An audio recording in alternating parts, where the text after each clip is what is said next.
Hey y'all, it's me Sherilyn at Just Goodness 333 Little Homestead. And if you've been here before, hi friends! If you haven't been here before, hey, welcome. Today we are outside. For those of you who don't know, or for those of you who may have forgotten, I homestead in a neighborhood on about 1/3 of an acre. We have a garden, starting fruit trees, and we raise chickens and rabbits. And I want to show you what I've done that is going to make me be able to just plant so much more and grow so much more and propagate so much more. So come on, let's go.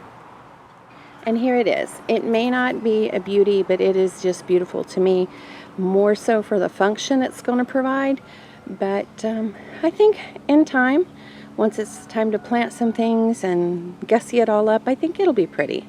And hey guys, I'm interrupting this video to do a little bit of housekeeping.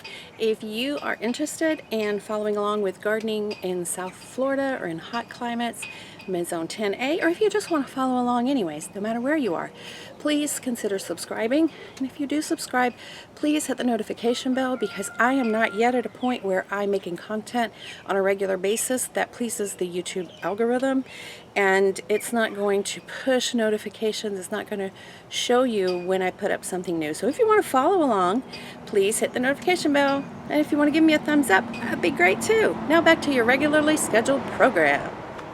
So what I have here is an old carport frame, if you can hear me over the rooster. What I have here is an old carport frame that I purchased on Amazon a couple years ago. It was about $120. The last time I checked, it's around $200.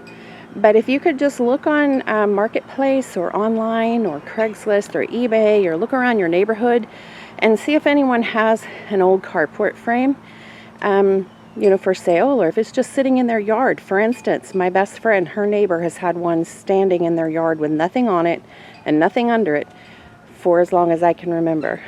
They might want to make $100.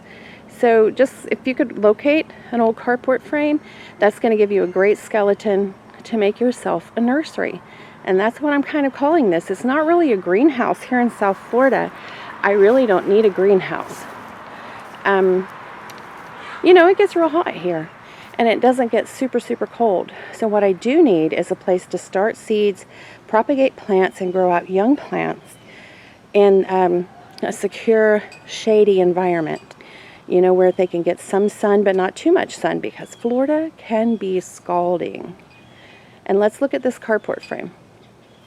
Now here on the edges, I have not finished these. I seriously just tacked them up there. They're not level, they're not whatever. But I bought these little trellises Mother's Day at Tractor Supply Company. And I plan on, making them nice and square and planting pretty things to grow up them. This is a greenhouse tarp. Let me sit my drink down and we'll go talk about this greenhouse tarp.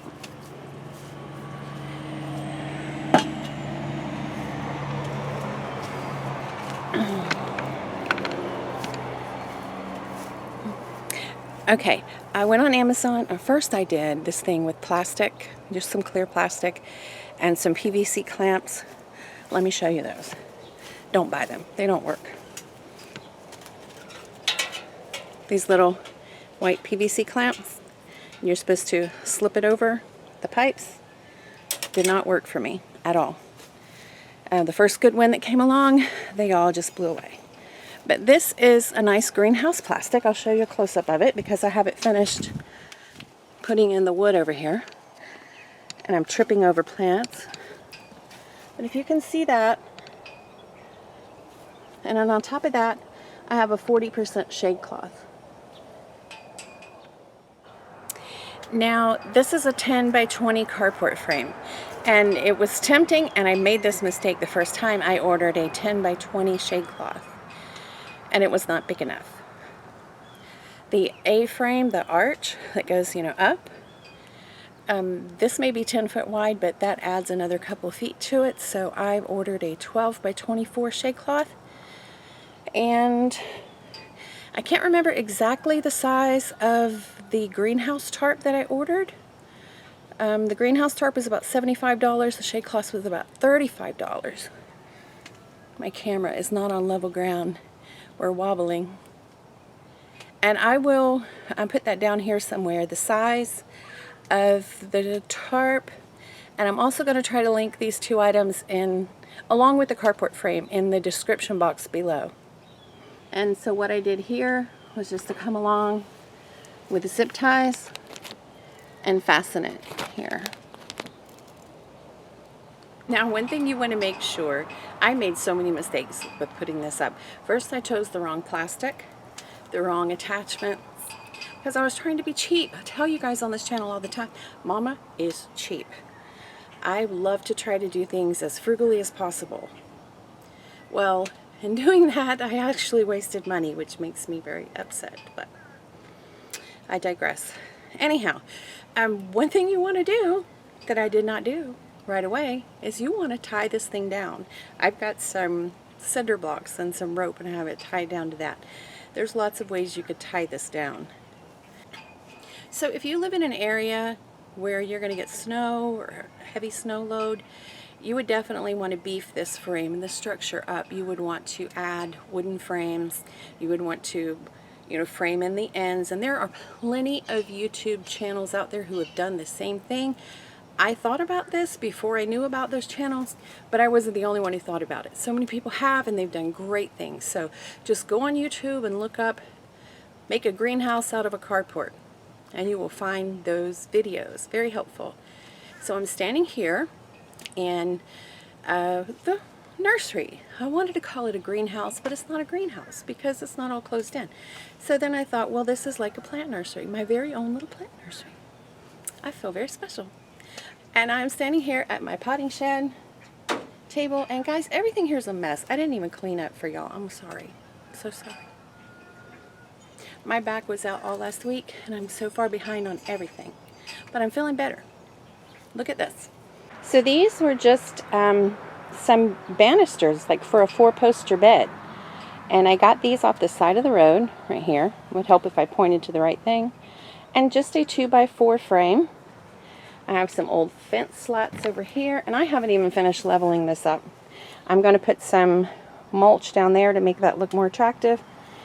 And I just have some fence slats here for a solid structure, and here I just put an area with hardware cloth. And let me tell you about this area. Now, I made this about 3 years ago, and it's been a little worse for wear. But this hardware cloth I put on the top here. Do you guys ever come in from the garden with baskets full of food? Let me get a good angle here. With baskets full of food, and then say, oh my gosh, I've just made my kitchen so filthy because you have, you know, dirt and stuff on it, and it's just gross. This is also going to serve as an area to lay my vegetables before I take them in and hose them off. That's going to be fantastic. It's going to save me a lot of mess in the kitchen. Another thing I'm going to do is under here. Y'all don't be jealous of my amazing camera skills. Under here is where I'm going to keep like a storage tote. I'm going to keep my potting soil in there. And that way when I'm potting up plants, the camera's off level, I'm off level. Just bear with me, y'all. So you know, put your pot here, get some potting soil out, put it in here, and it's going to fall through this if you make a mess and right back down into that tote, which I thought was a great idea when I saw it on somebody else's channel, and I can't remember who. Let's take a look at what I do have started in the nursery, then I'm going to let you guys go. So I did start some seeds, I just couldn't wait, and I'm going to try growing peppers in the fall since we're still pretty warm here. This is July like 24th or something, and so I've got some peppers started, collard greens, some zinnia flowers, basil, tatsoi. Here are some pigeon peas. Pigeon peas are a wonderful perennial.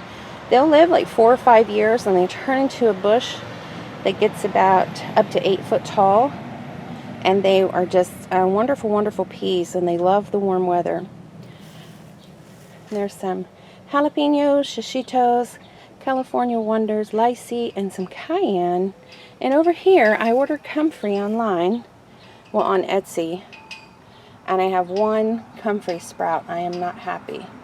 And pay no attention to those sprouted potatoes that I'm debating on whether or not to plant. Probably not going to do it. Back here I live off of Lake Okeechobee. It's the giant lake in the map of Florida. And here we have some guava seeds from guavas that were harvested that grow wild on the lake. And some purple passion fruit vine. And down here are the tomatoes that we started together when I took suckers off of the beefsteaks. And they are looking lovely. I've up-potted them. Like I said, this is July, like 24th, I think. And I really usually don't plant tomatoes out until, I don't know, September, October time, depending on the weather. But I think these are going to be huge by the time I plant them out. So I'm hoping to get a jump start on some fall tomatoes. And I have a couple of lemon trees and a Barbados cherry. I've got to figure out where I'm going to plant them. Progress. And here's a little more progress in the garden. My wonderful son came over and he filled my garden beds for me. I moved these garden beds from the back to the front because you couldn't see them in the back, and because I was tired of the lawn encroaching on my garden. And I wanted a nice framed area. And I have bought an arch that I'm going to put up here. I've got a super cute trellis idea I want to show you guys, so be sure to come back for that. So hey y'all, thanks for hanging out with me today. And I hope to see you again soon. Until next time, bye y'all. Hey guys, I'm going to interrupt this video right here to ask you to please subscribe, hit the notification bell. Please hit the notification bell. Maybe even a thumbs up if you like this content. You don't have to subscribe if you don't like it. Let's cut that out because it's stupid.